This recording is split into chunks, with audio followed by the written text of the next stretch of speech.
po muli sa bawat isa sa atin, gayon din sa mga naroon sa kanilang mga tahanan, nanonood at nakikinig sa ating pong pangangaral sa gabi pong ito. At muli po, bago tayo ay magpatuloy, tayo po muna ay dumako sa Panginoon upang magpuri at magpasalamat sa panalangin. Tayo po ay mag-stand up.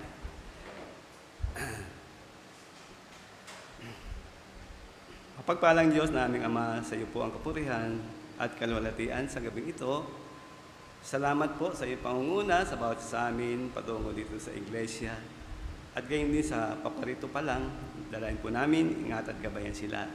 At makasama po sa iyo pong inihandang biyaya sa gabing ito.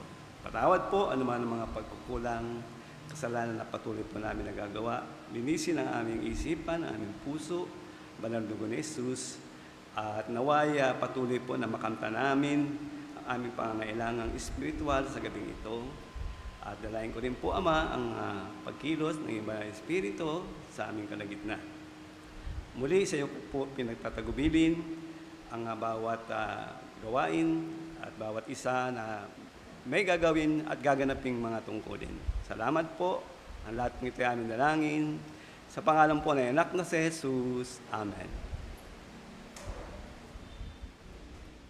Magandang gabi po sa ating lahat. Isang maligayang pagpupulong sa panalangin po sa ating lahat. At tayo po magsisimula sa ating pananambahan. Tayo magsiawit sa ating Diyos ngayong gabi po. Sa kanyang dakilang katapatan.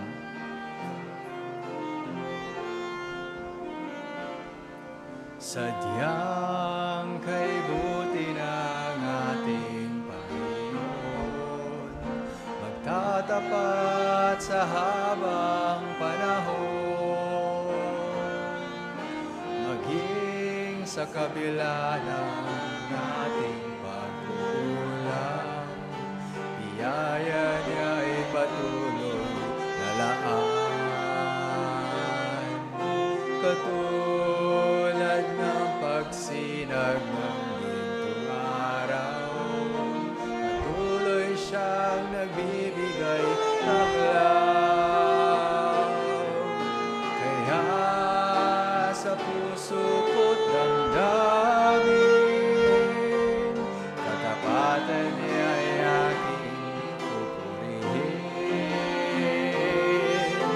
Dakila ka, O Diyos, tapat ka ngang tunay, magmula pa sa ugat ng aming lahi. Mundo'y magunaw man, maasahan kang lagi, maging hanggang wakas nitong buhay. Kaya, O Diyos, kita laging pupurihin. Sa buong mundo'y aking awitin. Dakila ang iyong katapatan, pag-ibig mo'y walang hanggan. Dakila ka, O Diyos, sa habang panahon, katapatan mo'y matibay na sandigan. Sa bawat ighati, tagumpay man ay naroon, daluyan ang pag-asa kung kailan ay hinahon. Pag-ibig mo'y alay sa amin noon hanggang ngayon. Dakila ka,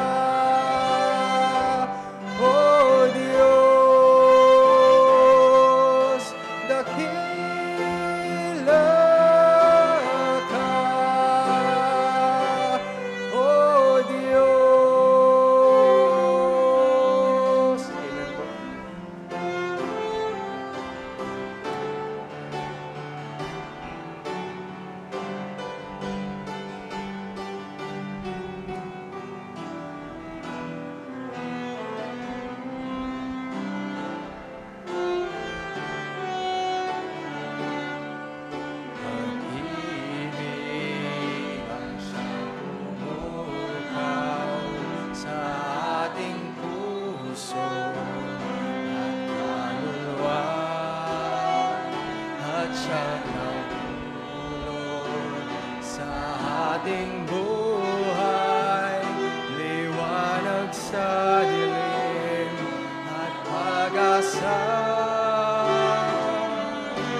mapapawi kailan pa man sa puso't diwa. Tayo'y isa lamang kahit na tayo ay magkawalay. Pagkat ang Diyos natin, Diyos ng pag-ibig, magmahalan tayo't magtulungan. At kung tayo'y bigo, ay huwag limutin na may Diyos tayo na nagmamahal. Sikapin sa ating pagtungo, ipabalita sa buong mundo, pag-ibig ng Diyos na siyang sumakop sa bawat pusong luhaw sa pagsuyo. Pagkat ang Diyos natin, Diyos ng pag-ibig, magmahalan tayo't magtulungan. At kung tayo'y bigo, ay huwag limutin na may Diyos tayo na nagmamahal. Pagkat ang Diyos natin, Diyos ng pag-ibig, magmahalan tayo't magtulungan. At kung tayo'y bigo, ay huwag limutin na may Diyos tayo na nagmamahal.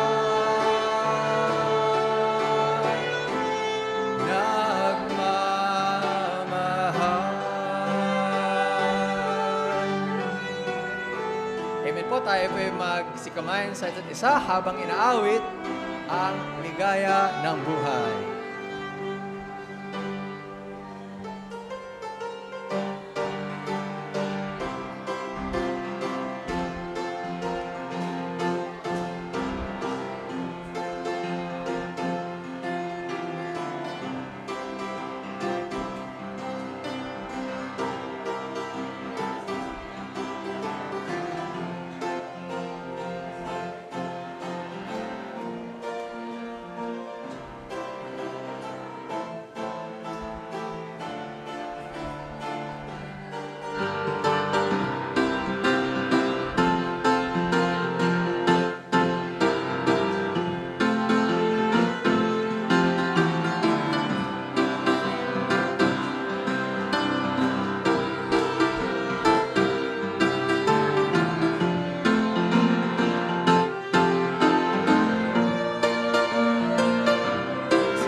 Maraming salamat po. Tayo po ay maaari nang magsiupo at darating po tayo sa ating mga anunsyo at paalala. Okay, meron po tayong daily Bible blessings araw-araw maliban sa linggo sa ating YouTube channel at GC. Salamat po sa punta sa ating midweek service and prayer meeting tuwing Miyerkules alas 7. Sunday worship service ngayong linggo, tayo pumunta sa in-person po. Nagsisimula po ito ng alas 9 ng umaga po. Ang tema po natin ay ingatan ang galit. Yehey. Pagkatapos po, sa hapon po, sa linggo, meron po tayong Adult Sunday School, mga doktrina at iba pang mga masasayang matutunan po. Matututunan. At Going Cubao naman po, tuwing Miyerkules, Sabado, tayo po sumali dito. Bible Studies at BKBC and Tract Distribution. Meron po tayong Home Bible Study, Prayer and Fellowship sa Kamarin every Friday po. Sa Mateo naman, every Saturday. At worship service sa Taytay. Sabado rin po. Sa darating po na linggo, dahil ito na po ang huling linggo ng buwan, ay mayroon po tayong special missions gift giving at Lord's Supper. So po tayong mawala dyan. At first time visitor Sunday. Yun. Each one bring one. Mga bisita. Tayo pa magsitayong lahat. As the deer.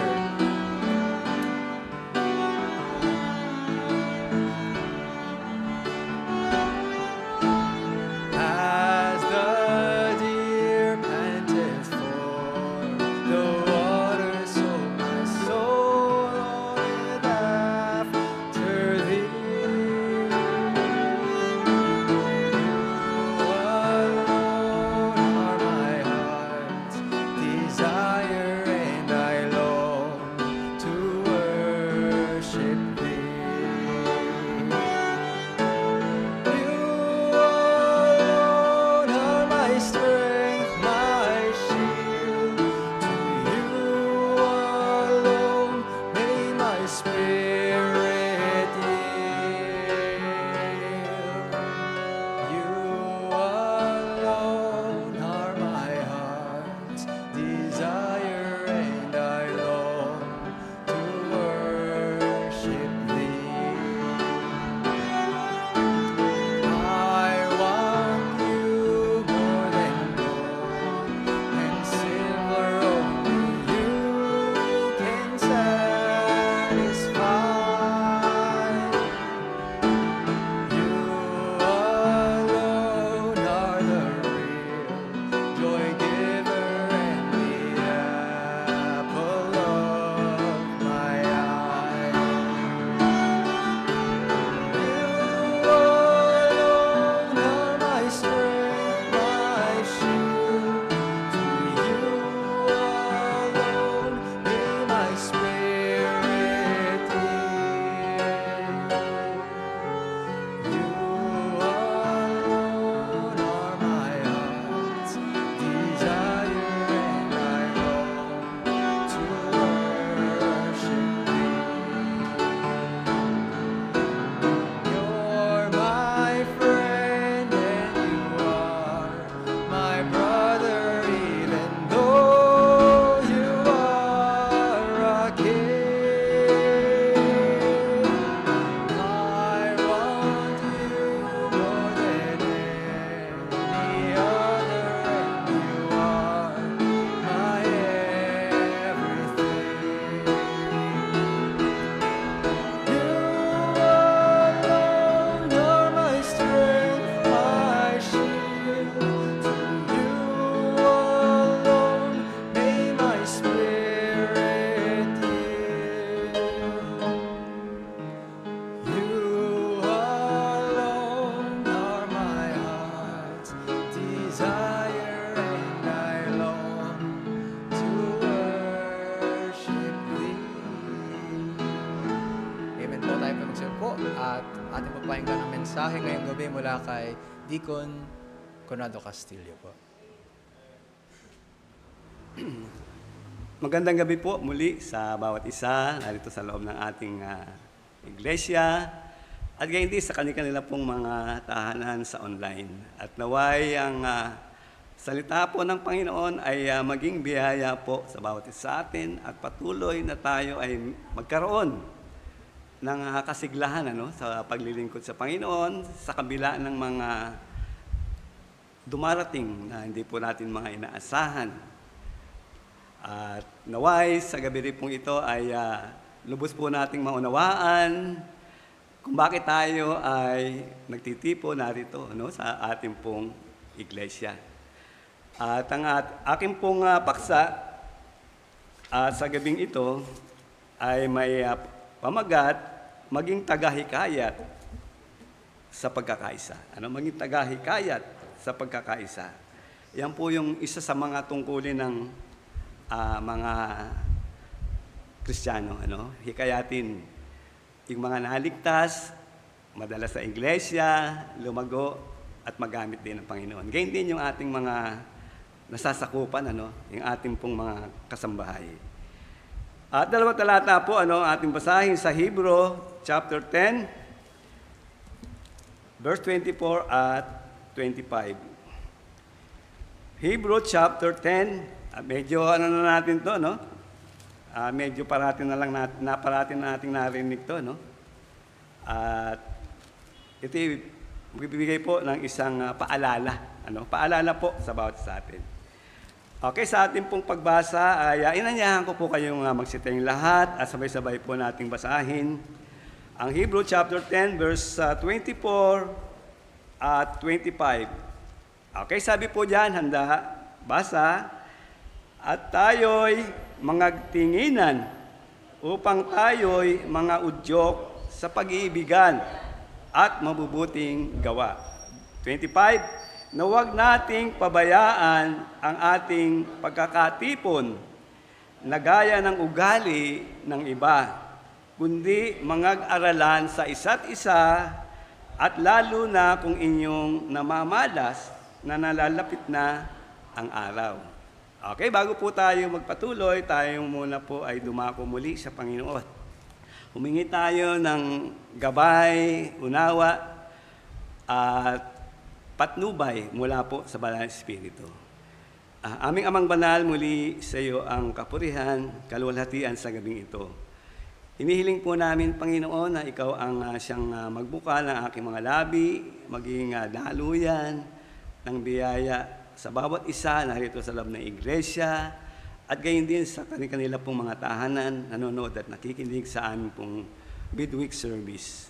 Ama, patnubayan mo rin kung meron pang mga kapatiran sa daan na naway safe po silang makarating sa aming pong panambahan. Dalangin po namin, nalinisin mo kami sa lahat ng aming mga kalikuan, kasalanan na patuloy na nagagawa upang walang anumang maging hadlang sa aming pong pakikinig at pangangaral mula po sa iyong salita. Ang lahat pong tayo aming dalangin, sa pangalan po ng anak na si Jesus. Amen. Okay, magsipuna po tayong lahat.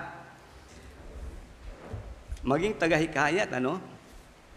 Yan po yung isa sa ating mga tungkulin. At babasahin ko po ito sa sa English, sa Hebrews chapter 10 verse 24 and 25. Sabi po rito, let us hold fast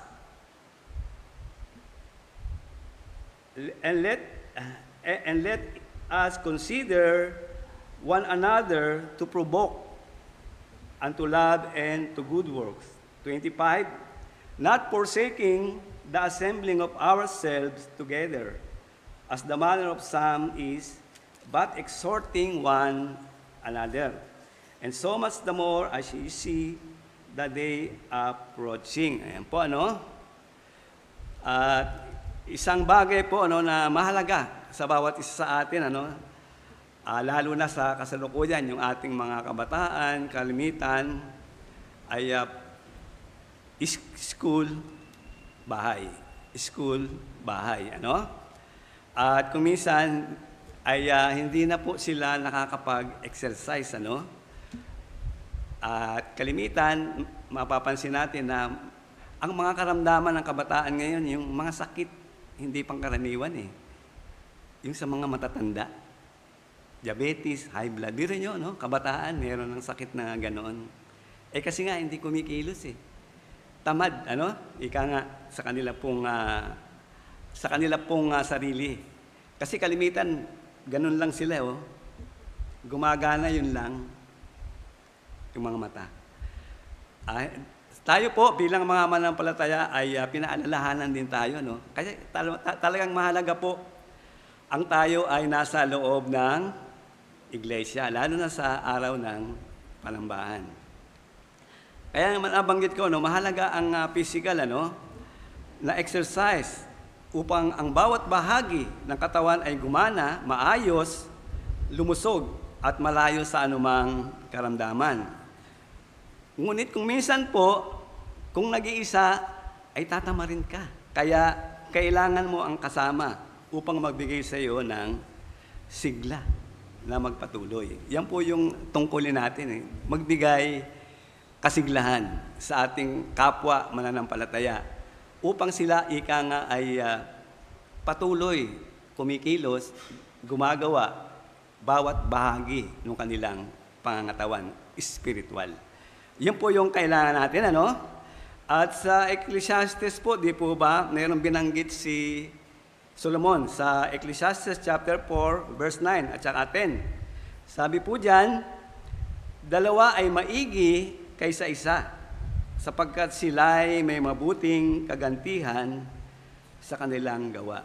Maigi po, David, dito, no? Ang dalawa kaysa isa.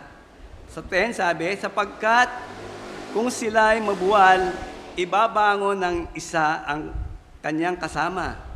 Ngunit sa aba niya na nag-iisa, pagka siya'y mabuwal at walang iba na magbabangon sa kanya. Ayan, di po ba? Kaya mahalaga rin po yung meron tayong mga katuwang, di po ba? Sa buhay, meron tayong kapartner. Ano? At ika nga, yan po yung ating kalakasan. At hindi lang siya ang kalakasan natin, kundi maging tayo kalakasan niya. Ganyan po yan, no? At maging ang ating Panginoong Hesus nung nandito sa di po ba? Nang siya ay nagsimulang mangaral, sa edad na 30, ay pumili po siya ng mga alagad, di po ba?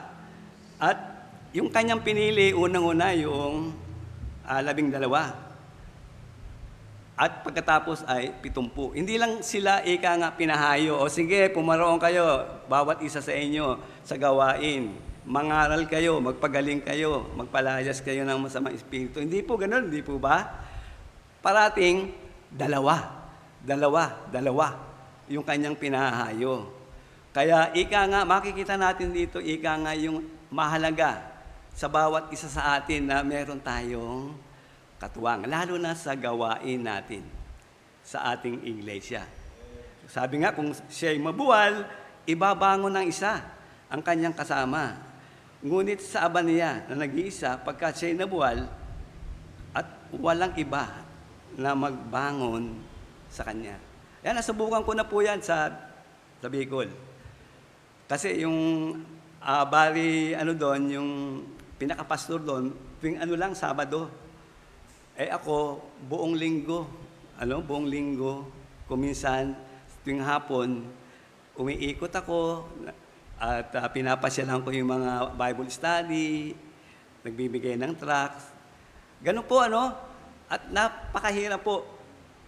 At kuminsan magkataon, siyempre, yung mga tao doon, lalo na yung mga may edad doon, hindi sila marunong ng Tagalog eh. Bibikulanuhin ka. Hindi mo naman naiintindihan. Kaya mahirap po.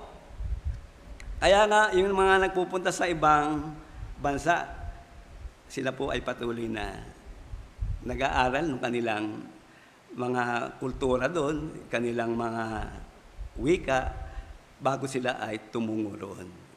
Inaalam nilang maigi yung bagay na mahalaga. At yung nga daw po, mayroon lugar na na napakamahal daw yung pagbubunot ng ngipin. Kaya bago siya umalis, pinabubunot niya na yung mga may diferensya sa kanyang ngipin. Pinaalis na lahat bago siya tumungo doon para walang problema. Kita nyo, talagang preparado yung kanyang pag-alis. Kaya mahalaga po, na tayo ay narito, kalakasan ng bawat isa. Kalakasan po tayo ng bawat isa. Parang din po yan masabi natin na yung puzzle po, di po ba? Yung puzzle ay yung bawat bahagi nito, mayroong eksaktong di ba, lugar na ilalagay mo. Bawat isa sa atin ganun Kaya ang Panginoon alam kung saan tayo ilalagay. Alam niya kung ano yung ating mga kakayanan. Alam niya kung ano yung ating mga talento na magagamit. Kaya lahat po tayo, huwag natin sabihin na hindi ako marunong. Hindi po ganun Hindi po ganun. Binigyan na ng Panginoon, nandiyan na sa iyo yan, lahat. Ang kailangan lang aalamin natin. Aalamin natin yung bagay na ibinigay ng Panginoon na magagamit natin. Kasi sa haba ng panahon, sa patuloy na iyong paglilingkod, kahit na hindi ka pa nga sumusulong, hindi ka pa gumagawa, unti-unti, binibigyan ka ng kaalaman. Papasalamat ako sa Panginoon talaga na napakaraming mga pagkakataon ang ginamit sa akin ng Panginoon. Yung mga kids, yung mga bata sa Antipolo, di ba nabanggit ko na sa inyo noon nung may namatay, talagang lumapit sila, hindi ko kilala.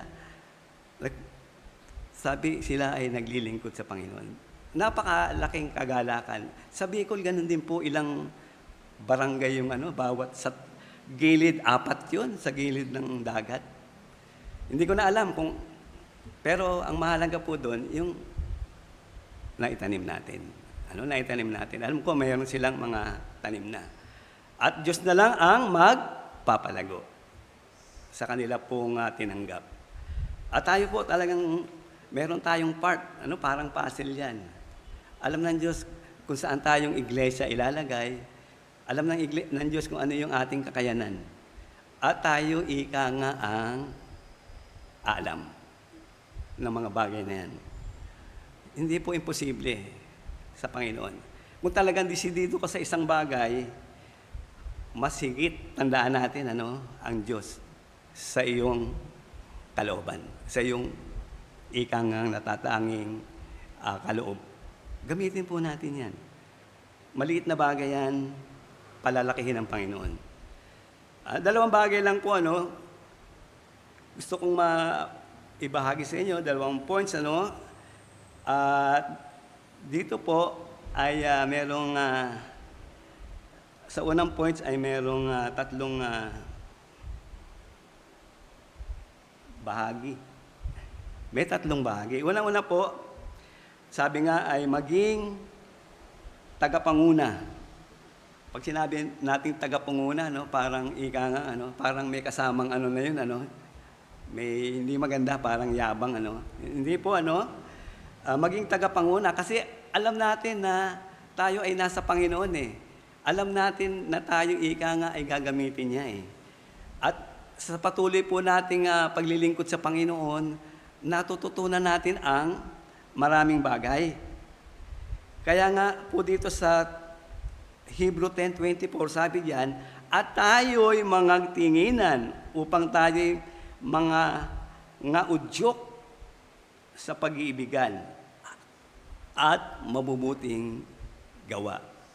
Maikilos tayo ng Panginoon, maudyukan tayo sa pag-iibigan. Yun yung layunin ng Panginoon, Hindi kagaya nung una, di ba? Nung sa malaking simbahan tayo. Batian ka, di po ba? Pero pag uwian na, wala na, di po ba? Kanya-kanya na. Sa atin, iba po. Kasi sa atin, talagang pirmihan na dumadalo sa iglesia ay kakilala natin. At sila, ay umaasa na merong bagay na sila ay matatanggap na kalakasan mula sa ating kapatiran. Gayon, Sa bawat isa sa atin. Kaya, paglinggo, di ba, merong mga nagpapatotoo. Isang kalakasan po yun sa bawat isa sa atin. Kasi nakikita natin, yung nangyari sa buhay niya, ganun pala yun, hindi pala ako dapat manghina, hindi pala dapat akong tumalikod, kundi dapat ako'y magpatuloy sapagkat ang Panginoon pala nasa ating likod at nariyan nag-iintay lang ng tamang panahon para tayo ay i-lift up, para tayo itaas. Yan po ang gawain ng Panginoon. Tayo naman, alam na natin yung ating tungkulin. Sabing ganon, ay ang bawat sa unang bahagi, sabi ang bawat Kristiyano ay mayroong tungkulin. Meron po tayong gawain na nakalaan. Kaya ito napakahalaga Di ba? Sabi, parating ito, Bible, napakahalaga sa bawat isa sa atin. Sapagkat makikita natin dito kung ano ang layunin ng Diyos sa ating buhay. Sabi nga dyan sa Romans 4:5, sabi dyan, Romans chapter 12, verse 4 at 5. Sabi sa verse 4, sapagkat kung paano sa isang katawan ay meron tayong maraming sangkap. Ayan, itinulad tayo sa katawan na maraming parts, ano? At sabi diyan, at ang lahat ng mga sangkap ay hindi pareho ang gawain. Iba-iba ang ating mga tungkulin. Kaya hindi po dapat tayo ika nga na mainggit sa ating kapwa. Na nakikita natin, marami siyang alam ha. Ako, ilan lang alam ko, bihira ako magamit. Hindi po ganun eh. Ang kailangan, ika nga, ay tuloy-tuloy natin yung ating tungkulin. Kasi ang pinakamahalaga niyan, yung gampanan mo yung iyong gawain o tungkulin. Kasi hindi hinahanap ng Diyos yung malalaking bagay na gagawin natin para sa Kanya. Nakita niyo, pagdating ng araw, di ba, ano sabi? Ikaw na matapat na lingkod.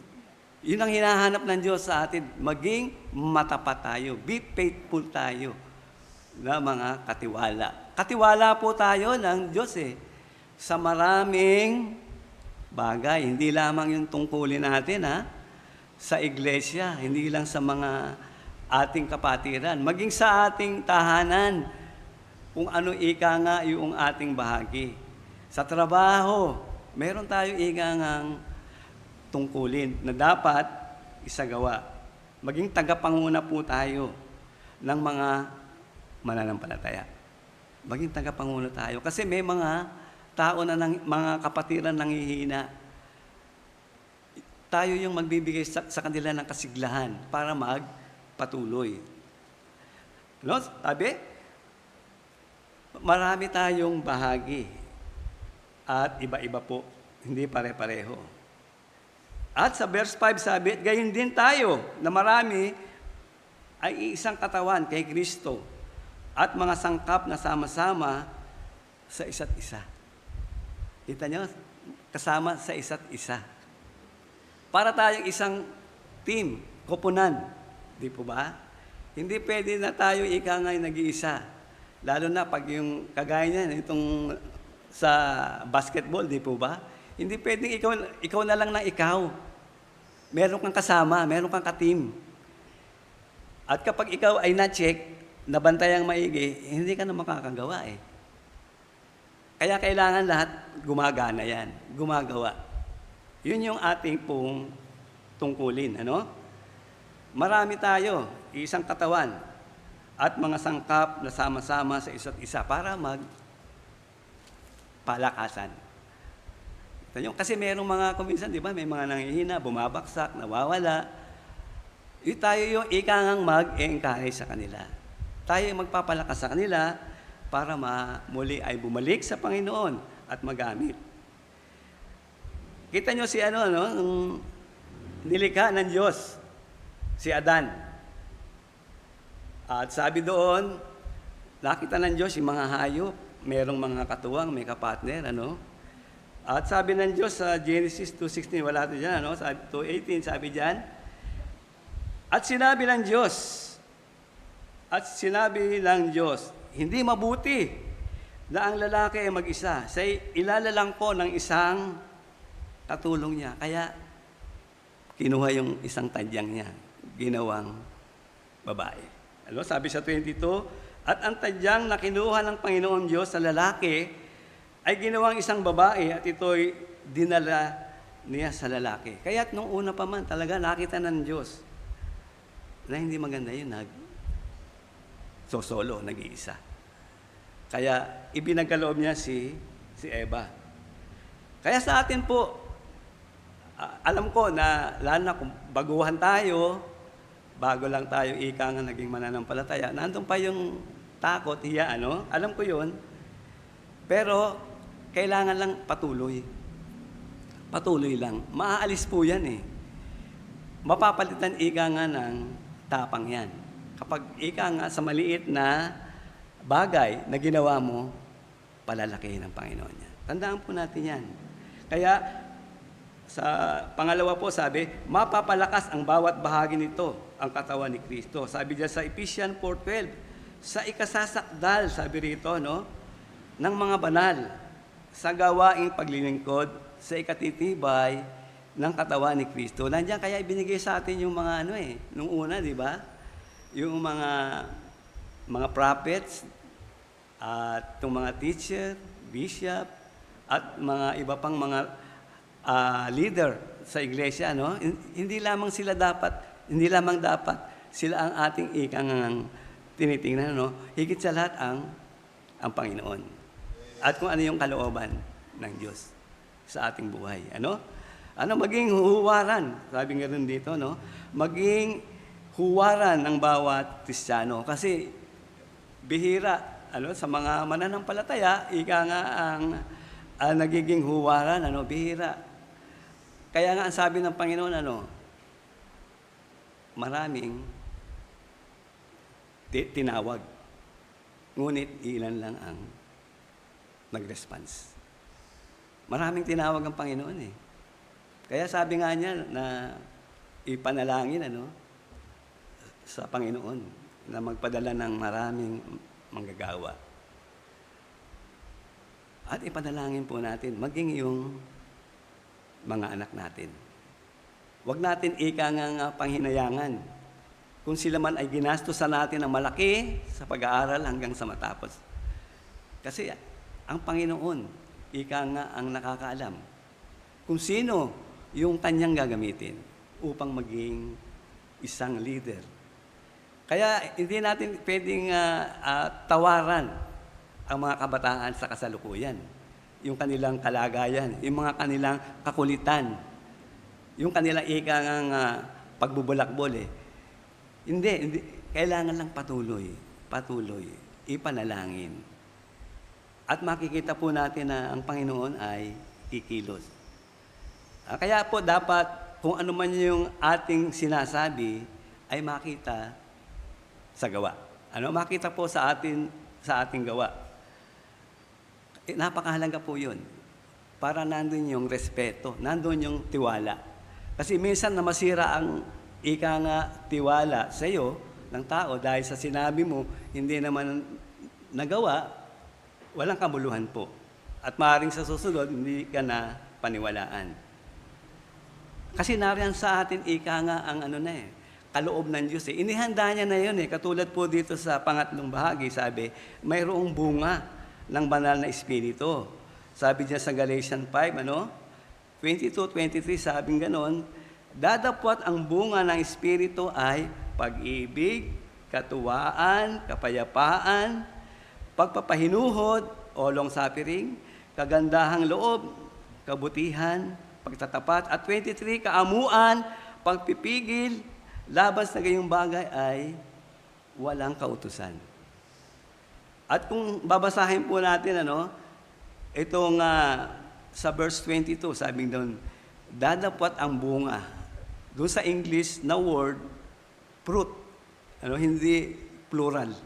Fruit. Ibig sabihin, ang lahat ng bagay na binanggit dito, nakatangian ng Holy Spirit ay nasa ating lahat. Yung bagay na yun. Kaya merong malaking pagbabago sa buhay natin. Ang kailangan lang natin ay lumakad sa Espiritu. Sabi sa Galatians, lumakad tayo sa Espiritu. Hindi tayo lumakad dahil sa ating kaalaman o sa ating ikangang gusto, kundi sa Espiritu. Yun yung kailangan po na. Lahat po yan. Kaya nga po, kuminsan na papatingin ako sa malayo, iniisip ko, bakit yung buhay ko biglang nagbago? Hindi ito yung hinahanap kong buhay, sabi kong ganun. Pero napatunayan ko na mas maganda, mas mabuti. Biro nyo, nakakilala ako sa Panginoon halos 30 years old na ako, mga 32.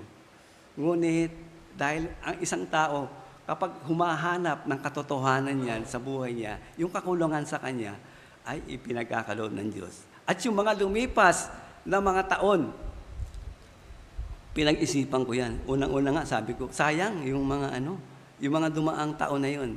Ngunit, pinaalala sa akin ng Panginoon na kailangan maranasan mo ang bagay na yan. Ngayon, ipaghahambing mo ngayon. Nung ikaw ay nasa mundo, at ngayon ikaw ay nasa Panginoon. Pwede mong ipaghambingin yan. Kung ano ang ginawa ng Diyos sa buhay mo. Kaya napakalaking bagay po. Malaking pagbabago. Sabi ko nga, di po pa sa inyo na kung ako hindi naalis sa mundo, kung hindi ako nakakilala sa Panginoon, wala na ako. Sapagkat yung mga kasabayan ko, wala na. Gumraduate na lahat. Ang masama nun, wala silang Kristo. Wala silang katiyakan. Kaya, panalangin po natin, wala imposible po Wala imposible sa Panginoon. At dito nga po sa dito po ay sabi dito sa doon sa 23, 24, Sabi, let us consider, sabi diyan, let us consider to keep, sabi rito, sabi diyan, to keep in mind. Let us consider to keep in mind, sabi diyan, na ilagay natin sa ating isipan ang mga bagay na kinakailangan. At sabi din dyan sa bahagi din yan, sabi, to provoke, to stir up one another. Pakilusin ng may kasiglahan. Talagang ika nga, yung kanyang ginagawa ay nagmumula sa kanyang kalooban. Hindi lang sa kanyang isipan o sa kanyang mga labi, kundi sa kanyang kalooban. Kaya niya ginagawa yung bagay na yun. At sabi diyan sa dulo, sabi, to provoke and to love and to good works. Kita niyo yung bunga, hindi po ba? In love. Pag sinabi natin pag-ibig, malawak yan, di po ba? May pag-ibig sa iyong asawa, kapwa. Ngunit iba yung pag-ibig una sa Diyos, yung agape, love. Sapagkat ang pag-ibig ng Diyos ay walang hanggan. Walang boundary po yan. At hindi tinitingnan ang uri ng tao. At sabi po rito sa 1 John 4:8 at saka 16, sabi, ang hindi umiibig ay hindi nakakakilala sa Diyos, sapagkat ang Diyos ay pag-ibig. Sa huling panahon, babasahin natin yung 2 Timothy, paalala ni Timothy, yung mga karakter ng mga tao na makikita natin na wala sa Panginoon, ay ito yung walang pag-ibig. Merong pag-ibig sa sarili, hindi pag-ibig sa Diyos at sa kanyang kapwa. Sa kanya lang, sarili. At sa 16 sabi, at ating nakilala at ating sinampalatayanan ang pag-ibig ng Diyos sa atin. Ang Diyos ay pag-ibig. At ang nananahan sa pag-ibig ay nananahan sa Diyos. At ang Diyos ay nananahan sa Kanya. At alam natin yan sa ating buhay.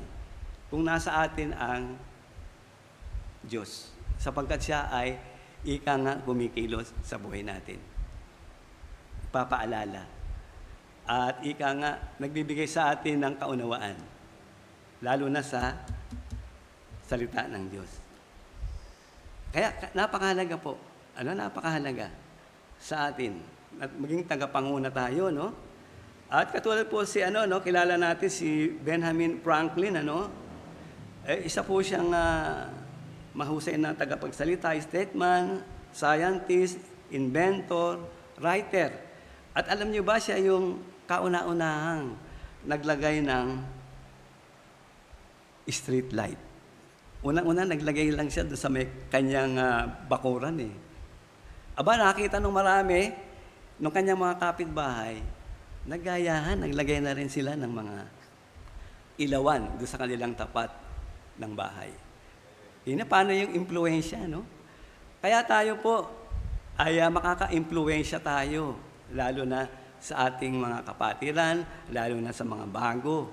Kasi tayo ang tinitingnan nila Kaya tayo po yung kanilang sinusundan at maging yung ating mga mahal sa buhay. Kaya nga po ang bawat Kristiyano hindi lamang nabubuhay para sa sarili, kundi para sa iba din naman, lalo na sa mga Kristiyano.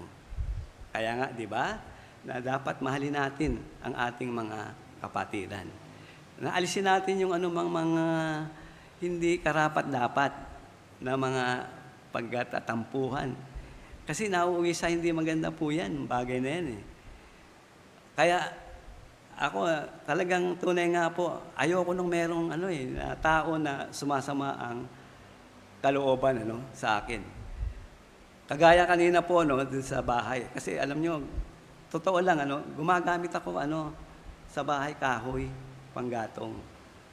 Yung tapat namin, pinsang buo ko yun, merong tindahan. Sabi sa akin, bakit ang usok-usok naman dyan? Pumapasok dito sa bahay namin.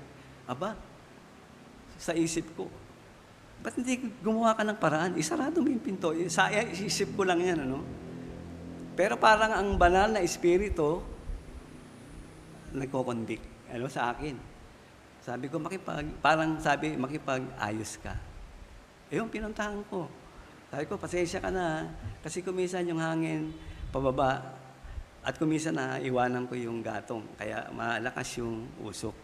Sabi ko, alam mo, magtitis ka lang na ilang kasi marami pa kaming inuubos na pero maggagas na rin kami. Pero biro nyo, mabigat pala sa kalooban kahit na maliit na bagay lang, pero kapag iyon ay ibulalas mo, na ihayag mo, napakagaang ng kalooban. Kaya hanggang papunta po ako dito talagang kasi noong una talagang parang hindi maalis sa isip ko yun, yung bagay na yun. Kaya parang nangusap po ang Holy Spirit sa aking buhay. Okay, at gayon din sabi diyan in good works Ephesians 2:10 sabi nga diyan sapagkat tayo kanyang gawa nilalang kay Kristo Jesus para sa mabubuting gawa na ng una na mga inihanda ng Diyos ng una upang siya nating lakaran. Ayan, nandiyan na po yun eh. Matapos nating matanggap yung kaligtasan, yan yung bunga. Yung mabubuting gawa. Okay, pangalawa po, itong tayo po, second point, sabi, tagahikayat sa paglilingkod. Maging tagahikayat sa paglilingkod.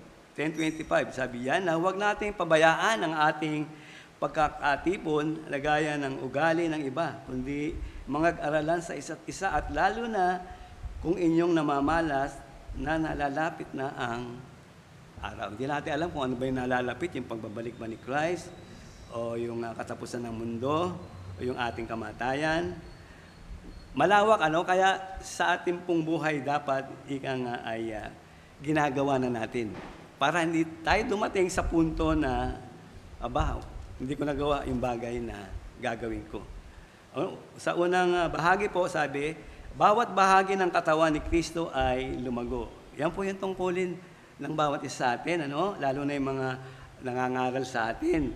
Sabi niya sa Ephesians 4:16, na dahil sa Kanya ay ang buong katawan nakalapat na mabuti at nagkakalakip sa pamamagitan ng tulong ng bawat kasukasuan ayon sa paggawang nauukol sa bawat iba't ibang sangkap ay nagpapalaki sa katawan sa ikatitibay ng kanyang sariling pag-ibig. Parang yan bodybuilding, Hindi mo nga na mapapaganda ang katawan mo kung nga paminsan-minsan lang ang ginagawa mo yun. Kailangan tuloy-tuloy.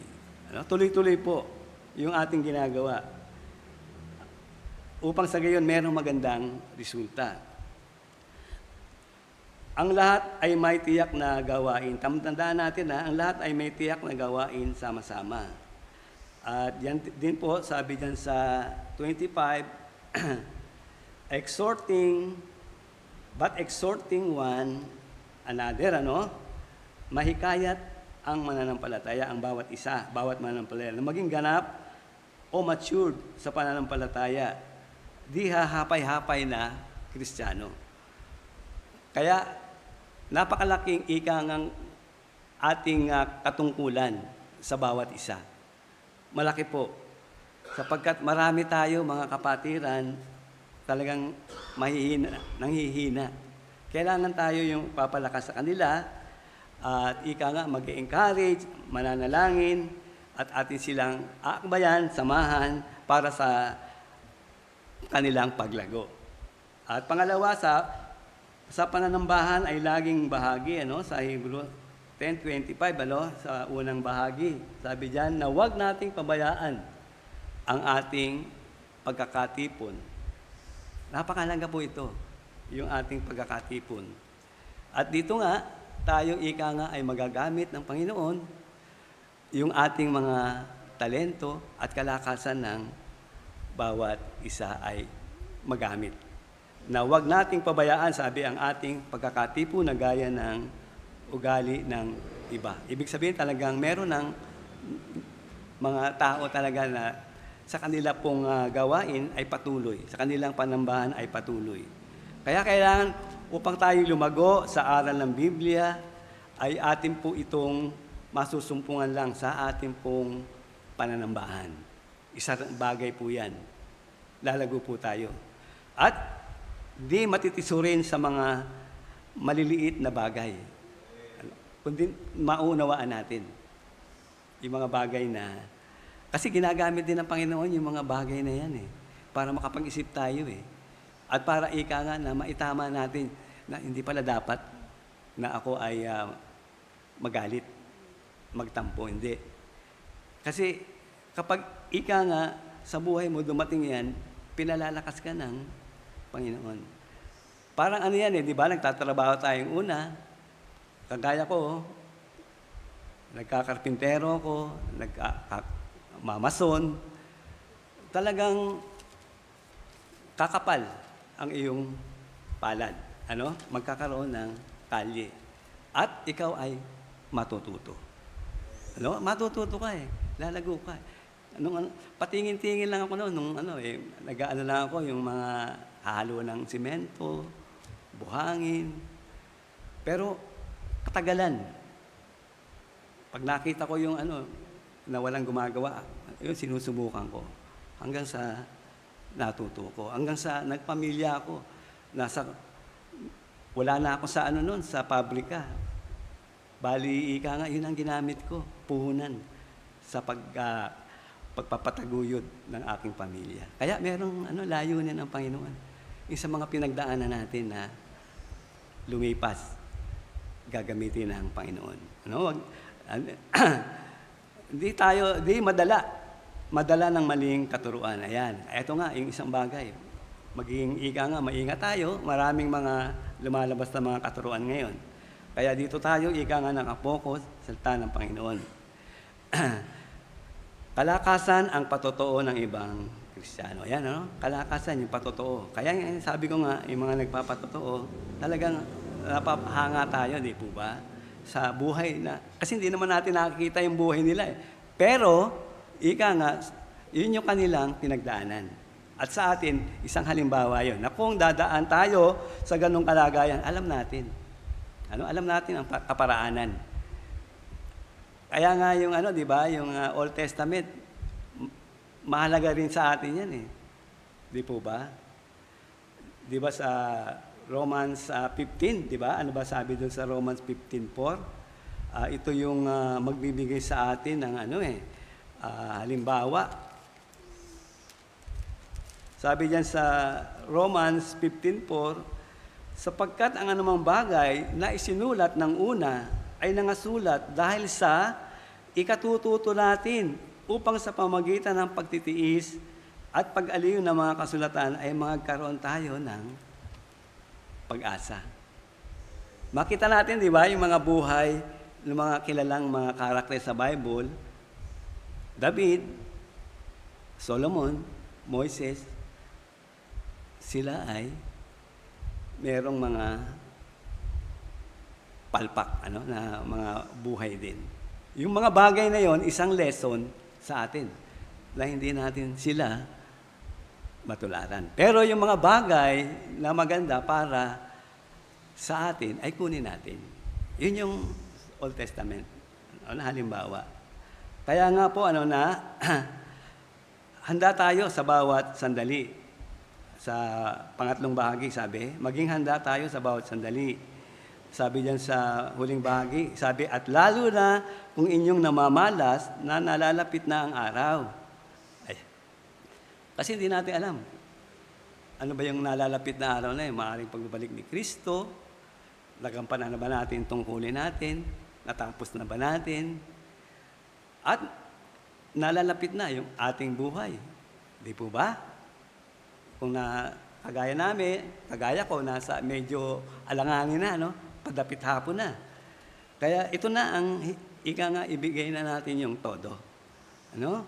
Hindi siya nababagabag sa mga event na darating sa mga huling araw. Kagaya ng tribulation, coming of Antichrist, Armageddon, ay mga kaguluhan na darating. At ang masaya po nun, yung may kagalakan sa pagbabalik ni Kristo, yung kanyang second coming. Kaya nga po na sumigla sa ating paglilingkod sa kabila ng mga pag-uusig at sakripisyo. Kasi dito lang. Iyan mangyayari sa atin. Dito lang. At nga ang kaganapan ng tagumpay ay naroon sa kabilang buhay. Sa piling ng Panginoon. Yun lang isipin natin. Maghirap man tayo sa paglilingkod. Tungkulin natin sa Panginoon. Merong ngang nakalaan para sa atin. Hindi man natin alam kung ano yun. Kasi parang nag-aano tayo, nag-iipon tayo ng sa piggy bank, di ba? Yung mga biyaya. At balang araw, pagbukas noon, makita natin kung gaano kalaki yung ating naipon sa kabilang buhay. At nawa, sana, tayo po ay maging kalakasan ng bawat isa. Maging tulad, ayun nga, sabi ko nga, na ng kumpon ng mga baga na patuloy na nagbabaga. Di ba? Yung baga, matagal bago yan eh. Pag nag-iihaw ka, pag nagbaga na lahat yan, matagal bago nga mamatayan eh. Pero pag iniwalay mo yung isa, wala. Di po ba? Sandali lang, patay yun. Kaya sama-samang paglilingkod, marami ang mahahamon at lumago sa pananampalataya. At para po sa ating pagtatapos, maging tagapanguna sa paghihikayat ng mga Kristiyano sa paglago ng bawat isa sa pag-ibig, mabuting gawa. Pangalawa, sama-sama sa paglilingkod upang ang lahat ay magkaisa at tumibay sa pananampalataya sa Panginoon. Di ba po, na napakasaya pag marami na tulong-tulong na gumagawa. Lalo na araw, di ba, yung bayanihan, paglilipat ng mga bahay, sama-sama. Bagamat may hirap, nga ay meron ding kapahingaan. At ganyan din po ang buhay natin, Dito lang po yan natin masusumpungan. Kaya patuloy lang po tayo. Akayin, maging yung ating pamilya, ating pong mga mahal sa buhay, at yung mga kapatiran na nalalayo, nawawala. Ika nga ay paalalahanan natin sila. Okay, tayo po manalangin. Ama, muli salamat po sa gabing ito, sa iyong pong kapahayagan mula sa iyong salita, at dalangin nga po namin na naway maging encourage din kami, tagahikayat, ng bawat kapatiran, nanghihina, nanlalamig, lalo na yung mga lumayo na wala, Panginoon. Alam po namin kami ay iyong aasahan na sila ay hanapin upang sila nga ay aming akayin tungo muli sa iyo pong presensya at magamit bilang instrumento mo. Maging pagpapala rin, lalo na ng maraming kaluluwa na hindi pa nakakilala sa iyo. Ama, salamat po sa iyong kabutihan. Salamat sa oras. Salamat sa kalayaan na kami po nakakatipon sa aming pong iglesia upang mag-aralan at patuloy na makaalam na iyong pong kalooban. Ikaw po nawa ang maluwalhati sa aming buhay. Samang kami naroon, Panginoon, ay kami maging biyaya at pagpapala. Lahat po ito ay aming dalangin sa pangalan po ng anak na si Jesus. Amen. Tayo po ay dadako sa ating pong pagbibigayan.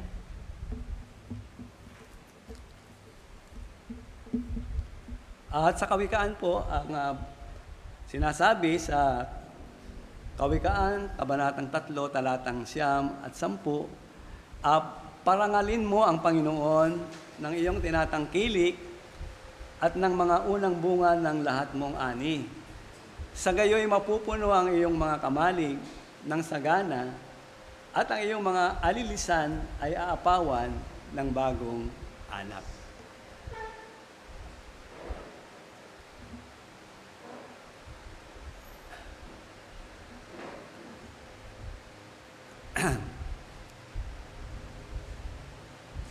Tayo po ay dumako sa panalangin, sa pagbibigayan.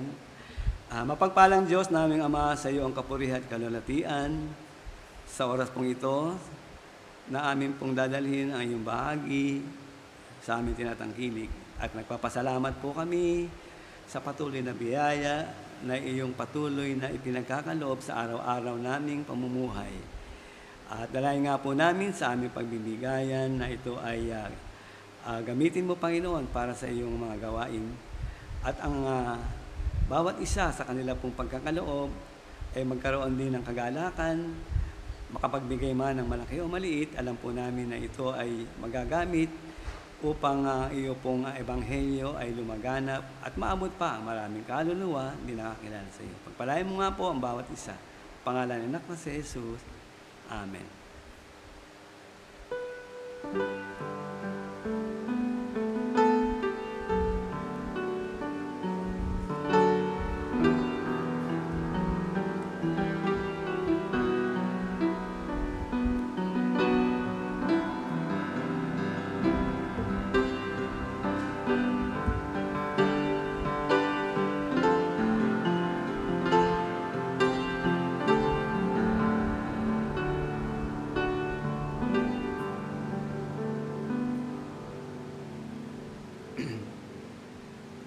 Aming Amang Banal, salamat po sa nalikom na salapi at ang dalangin po namin patuloy na ikaw ang kumilos sa buhay ng iyong mga anak, lalo na nga po sa mga naghahanap buhay, bigyan sila ng patuloy na lakas, kanila pong pisikal na pangatawan, at na maging matapat po sila sa kanila pong tungkulin, gawin po ang nararapat na kanila pong gawain, at alam po namin ay meron itong kasapatan na kalakasan mula po sa iyo upang magampanan ang bawat tungkulin at gawain ng bawat isa. Pagpalain din ang bawat mga negosyo o business, Panginoon, ng ilang mga kapatiran. At ito hindi lamang magamit para sa kanilang pansariling pangailangan, kundi ay may pagkaloob maging sa mga kapatiran din nangangailangan. At gayon din sa iyo pong gawain na lumalawak. Lahat po ito ay aming dalangin sa pangalan po ng anak na si Jesus. Amen. Nawa nga po makita si Jesus sa atin tuwid tayo magpulong. Tayo po magsitayong lahat. Shine, Jesus, shine.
display your likeness, ever changing from glory to glory. Mirrored here, may our lives tell your story. Shine on me. Shine on me. Shine, Jesus, shine. Fill this land with the Father's glory.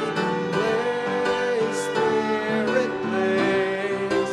Set our hearts on fire. Flow, river, flow. Flood the nations with grace and mercy.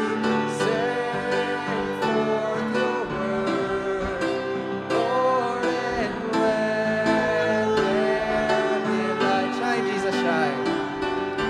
Shine, Jesus, shine. Fill this land with the Father's glory. Blaze, Spirit, blaze.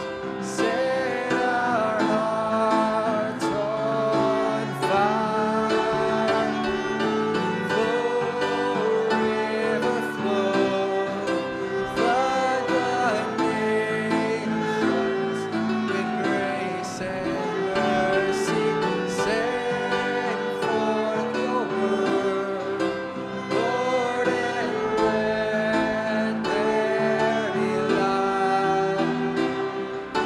Send forth your word, Lord, and let there be light. Amen po. Tawagin po natin si Deacon Conrado Castillo para sa ating closing prayer. Tayo po ay pasalamat. Purihin ka, Panginoon, sa gabing ito, sa iyo pong kabutihan sa amin, sa patuloy na paalala, patuloy na hamon upang kami ay maging isang liwanag, Panginoon, at tagahikayat sa bawat isa ng mga kapatiran. At dalhin nga po namin, Panginoon, na naway ang bawat isa amin ay maging tunay na tagahikayat ng bawat kapatiran, lalo na sa mga nanlalamig, nanghihina, at lumalayo, Panginoon. At sila man, Panginoon, ay magamit mo balang araw sa ganito rin pong sitwasyon para mag-encourage ng iba, at sa gayon ay kanila pong maibahagi rin ang kanila pong pinagdaanan kung paano sila ay muling nabalik at patuloy na nagamit sa iglesia at naging encouragement ng bawat mananampalataya. Ama, salamat po sa iyong kabutihan. Salamat sa patuloy na panguna. Salamat sa bawat isa na yung ginamit upang ang gawain dito sa aming pong iglesia ay patuloy na maitaas at maging pagpapala po sa aming pong mga kapatiran, gayon din sa mga nanonood, nakikinig sa kanilang mga tahanan sa online. Ama, muli, dalangin namin ang pangunguna mo sa aming sa aming pong pananalangin at iyo pong dinggin sa tamang oras, panahon, ang iyo pong